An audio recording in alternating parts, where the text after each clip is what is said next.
नमस्कार दोस्तों, आप सभी का स्वागत है आपके अपने YouTube channel best learning tutorials में। दोस्तों, आज हम करने जा रहे हैं मैस्लोस हायरार्की ऑफ नीड। ये जो थ्योरी है, ये मैस्लो की थ्योरी है, जो कि एक मोटिवेशन थ्योरी है।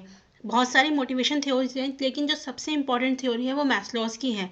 आप बच्चों चाहे कोई भी एग्जाम में अपीयर कर रहे हो, टीचिंग एग्जाम में, या फिर कोई भी कोर्स कर रहे हो, BEd, MH, PhD कुछ भी कर रहे हो, या CTET का भी एग्जाम आने वाला है दिसंबर में, आप उसकी प्रिपरेशन कर रहे हैं, तो ये थ्योरी बेटा बहुत बहुत इंपॉर्टेंट है। इससे क्वेश्चंस पूछे जाते हैं और बहुत इंटरेस्टिंग थ्योरी है।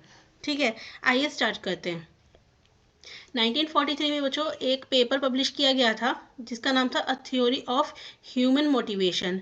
इसके अकॉर्डिंग क्या था, इस पेपर के अकॉर्डिंग जी कि हमारा जो ह्यूमन डिसीजन मेकिंग होती है वो किससे बंधी हुई होती है, हमारी हमारी साइकोलॉजिकल नीड्स की बंधी हुई होती है। अब ये क्या चीज़ है वो हम अभी आगे एक्सप्लेन करेंगे। द मोस्ट इंपॉर्टेंट चीज़ जो बच्चों ये दी गई थी ना थ्योरी, ये अब्राहम मैस्लो के द्वारा दी गई थी, जो कि क्या थे, हमारे एक अमेरिकन साइकोलॉजिस्ट थे। ठीक है, फिर 1954 में क्या है, एक बुक आई जिसका नाम था हमारा मोटिवेशन एंड पर्सनैलिटी। मैस्लो ने क्या किया था, 5 कोर नीड्स बताई थी, जो कि बेसिस होती हैं किसका, ह्यूमन बिहेवियर मोटिवेशन का।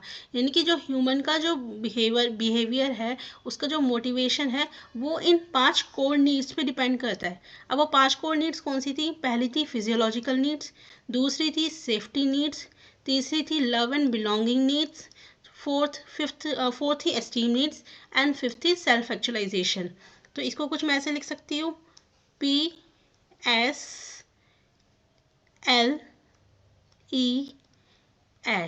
ठीक है, तो बच्चों ये इसी सीक्वेंस में याद करनी है आपको, क्योंकि क्या है, जब तक हमारी बेसिक लेवल की नीड पूरी नहीं होगी, अकॉर्डिंग टू अब्राहम मैस्लो, हम दूसरे लेवल पे नहीं पहुंच सकते। ठीक है, अब इन बेसिक लेवल की नीड्स में क्या क्या चीज़ें आती हैं, अब उसके बारे में बात करेंगे।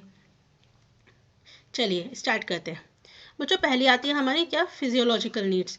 फिजियोलॉजिकल नीड्स क्या होती है, हमारी सबसे पहली बेसिक नीड्स होती हैं। अब इसके अंदर हमारी क्या क्या आती है, सबसे पहले आता है बच्चों फूड एंड वाटर। ठीक है, खाना, पानी, कपड़ा, शेल्टर। ठीक है, ओवरऑल हेल्थ एंड रिप्रोडक्शन। कहने का मतलब ये है कि बच्चों जब तक हमारी जो बेसिक नीड्स है वो पूरी नहीं होगी, हम नेक्स्ट लेवल पे नहीं पहुंच पाएंगे।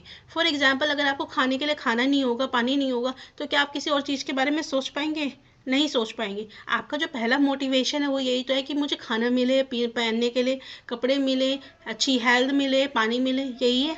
तो यही इन्होंने अब्राहम मैस्लो ने कहा है कि सबसे पहले जो हमारी नीड होती है वो फिजियोलॉजिकल नीड्स होती है। जब आपके पास बच्चों पानी हो जाएगा, खाना पीने के लिए सब कुछ हो जाएगा, कपड़ा हो जाएगा, शेल्टर हो जाएगा, अच्छी हेल्थ और रिप्रोडक्शन हो जाएगी, उसके बाद हमारी नेक्स्ट लेवल की जो नीड्स आती है वो कौन सी होती है, सेफ्टी नीड्स। सेफ्टी नीड्स की में हमारी क्या आती है, protection from violence and theft. इसमें क्या आ गया, emotional stability, wellbeing, health, security. अब जब आपके पास बच्चों खाने के लिए खाना होगा, पीने के लिए पानी होगा, आपके पास शेल्टर है, अब आपको दूसरी इंपॉर्टेंट चीज़ क्या चाहिए, स्टेबिलिटी। इमोशनली आप स्टेबल होने चाहिए, परेशान ना हो। और क्या चाहिए, हेल्थ की सिक्योरिटी चाहिए, फाइनेंशियल सिक्योरिटी चाहिए। अभी हेल्थ सिक्योरिटी कैसे मिलेगी, जैसे आप क्या करवाते हैं, आपकी इंश्योरेंस वगैरह करवाते हैं। ठीक है, तो उससे क्या आपको हेल्थ की सिक्योरिटी मिलती है कि हाँ, अगर कल को मुझे कुछ हो जाता है या कुछ भी है तो मेरी फैमिली सिक्योर है। ठीक है, this is your safety needs. उसके बाद बच्चों क्या आती है next, love and belongingness needs. इसमें क्या होता है कि जब आप बच्चों फिजियोलॉजिकल नीड्स पूरी हो गई, आपके पास खाना पानी पीना हो गया, अब आप सेफ्टी नीड्स भी पूरी हो गई कि चलो जी अब हमारी लाइफ जो है वो सिक्योर है, अब हमें किसी चीज़ की टेंशन नहीं है। तो जो नेक्स्ट लेवल की नीड्स होती है उसमें आपको क्या चाहिए, उसमें आपको चाहिए फैमिली, फ्रेंड्स, यानी कि प्यार, बिलोंगिंगनेस, कि हाँ मेरे साथ कोई है, जिसमें हमारे जैसे parents, siblings, children, spouses, partners आ गए। और क्या हो सकता है कि हम जैसे किसी ग्रुप में हमें कनेक्टेड फील हो कि हाँ ये ग्रुप है पर्टिकुलर सोसाइटी का या हमारी कंपनी का, कि मैं इसका मेंबर हूँ, ये लोग मुझे चाहते हैं। ये हमारी नेक्स्ट लेवल की नीड्स है। नेक्स्ट नीड्स क्या आती है बच्चों, एस्टीम नीड्स। एस्टीम नीड्स में क्या आता है, ये हमारी बच्चों हायर लेवल की नीड्स होती हैं। ठीक है, इसमें क्या होता है कि हमारे हमारे लिए सबसे इंपॉर्टेंट क्या हो जाती है, self respect and self esteem. अब सेल्फ रिस्पेक्ट एंड एस्टीम का मतलब क्या है कि आपके पास सब कुछ हो गया, फैमिली है, फ्रेंड्स है, और आपके पास जॉब है, सब कुछ है। ठीक है, अब एक लेवल पे आप क्या चाहते हैं कि मेरा मान सम्मान हो, लोग मुझे जाने पहचाने, मेरा आदर करें, तो this is your esteem needs. ठीक है, मेरे को ग्रोथ मिले, आपको अकॉम्प्लिशमेंट्स मिले, लोग मेरे को रेस्पेक्ट करें, this is your esteem needs.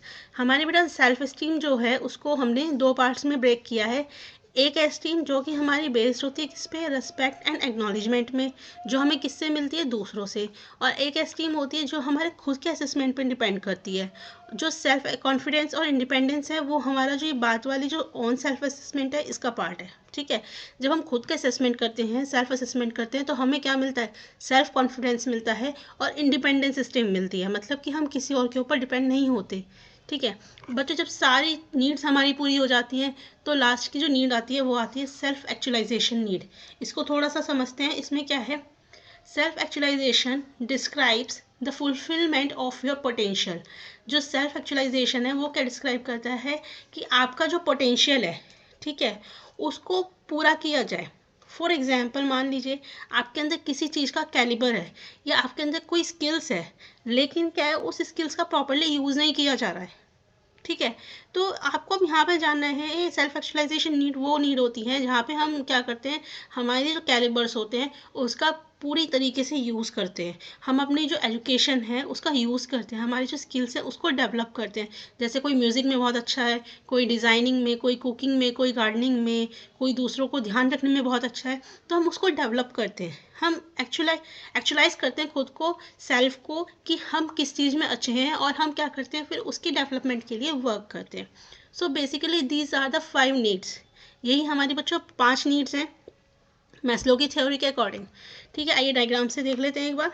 Physical needs, इसमें हमारी जैसे ब्रीथिंग, फूड, स्लीप, एक्सक्रीशन आ गया। ठीक है, फिर सेफ्टी नीड्स, इसमें हमारी आ गया सिक्योरिटी ऑफ बॉडी, हमारा जो एम्प्लॉयमेंट है वो सिक्योर, रिसोर्सेज, हमारी फैमिली, हेल्थ, प्रॉपर्टी, सिक्योरिटी, सबकी सिक्योरिटी चाहिए।